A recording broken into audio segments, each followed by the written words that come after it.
мектебінің 4-Д сынып оқушысы Ерен қызы Каусардың орындауында Абай атамыздың 19-шы қара сөзі.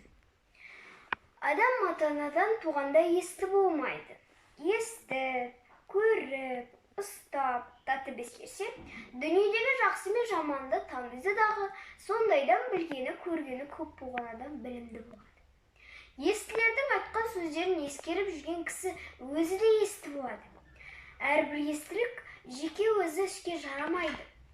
Сол естілерден естіп білген жақсы нәрселерді ескерсе, жаман дегеннен сақтанса, сонда ғана іске жарайды. Сонда адам десе болады.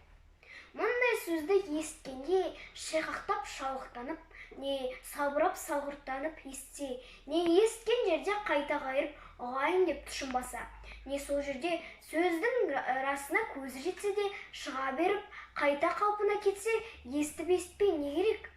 Осындай сөз танымайтұғын елге сөз айтқанша, өзіңді танитұғын шошқаны баққан жақсыдай бір хақыма екен. Сол секілді сөз болады.